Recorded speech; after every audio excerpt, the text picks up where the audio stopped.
Hi, Dave Roscoe here.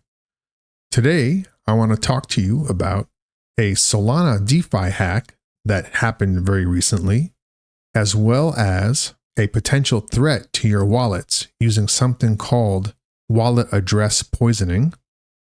And I also want to address imposters that have popped up using my likeness and name.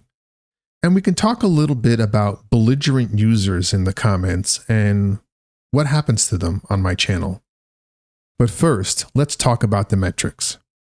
The circulating supply is currently 6.96 billion pi, and migrations have resumed today. They were paused over the weekend, but there was this one little spurt on Sunday of 1,432 user accounts.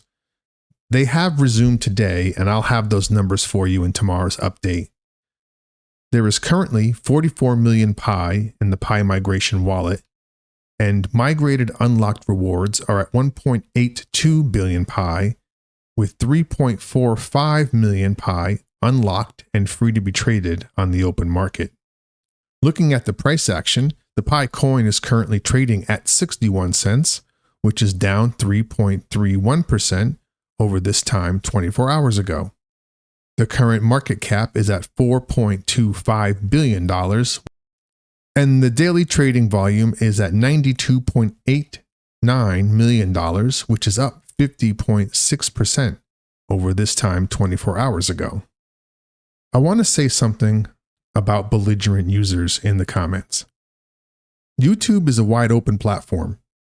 People, like anywhere else on the internet, seem to have a lack of manners when it comes to dealing with other people, just because of the anonymity that's afforded by the internet, or maybe their parents just didn't raise them right. I had a gentleman yesterday send me a comment that was rather unkind. Let's put it this way, the YouTube algorithm blocked his comment because of bad language. He was upset because I normally say the date at the beginning of my videos, and he didn't feel that was necessary, and that was his way of communicating this. Another user threatened me with legal action. Why? Because Pi is not legal in his country. He felt that because the coin wasn't legal in his country, YouTube videos talking about the coin aren't legal either.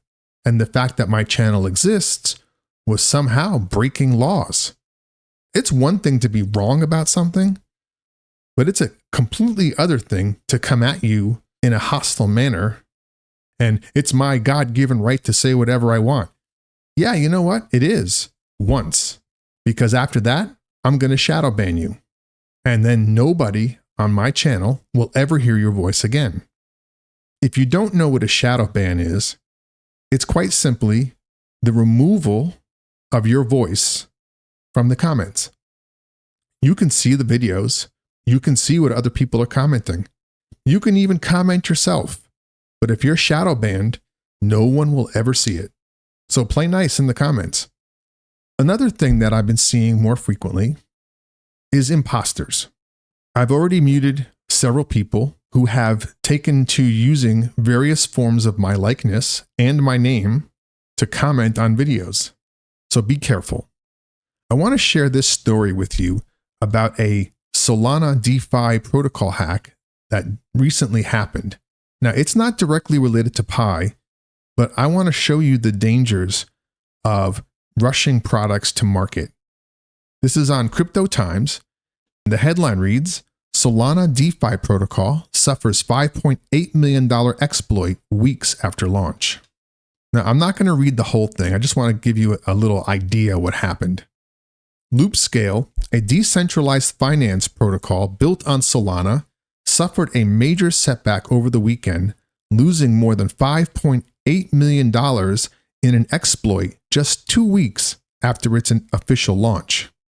On April 26th, attackers exploited a vulnerability in one of Loopscale's lending markets, siphoning off approximately 5 million USDC and 1,200 Solana, according to Loopscale co-founder Mary Gunaratney.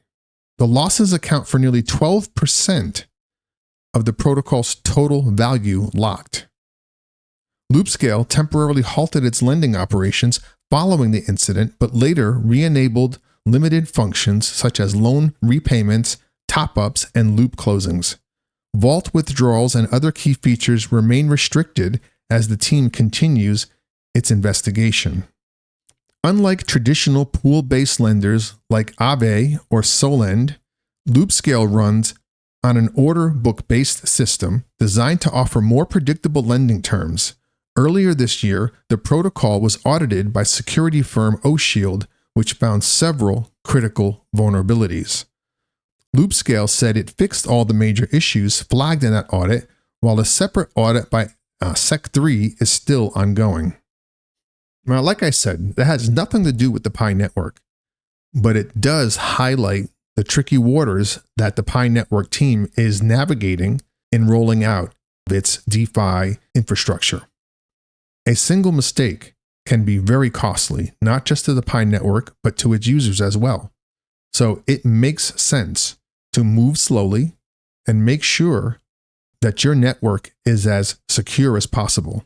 In this regard, it's a good thing that the Pi network is not rushing. Another thing I want to talk about is a new type of attack. It's not that new, but the alert is new. And it's called address poisoning. And the way this works is a hacker will create a wallet address that looks almost identical to yours, with the difference being that one or two or a few characters will be different. Then they will send you a very small crypto transfer. And what that does is it puts their wallet address in your transaction history right up there at the top. If you were to go and solicit crypto from an exchange or as a payment from somebody, if you copy and paste that wallet address to this third party, any exchanges that were meant for your wallet will now go to this hacker's wallet. So when you are requesting payment or transferring Pi or whatever crypto into your wallet, make sure that the wallet is yours.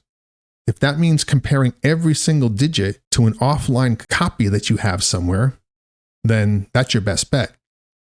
Another option is to store your wallet address in an address book and always use the address book when providing your wallet address. This will ensure that a hacker will not be successful in poisoning your transaction history. Just be careful. There's lots of ways that hackers will trick you into losing your Pi. Well, that's all I've got for today. If anything happens, I'll be sure to pop in and let you know. But until then, don't panic, stay the course, and remember, the success of the Pi network begins with you. Pi to the moon. Peace.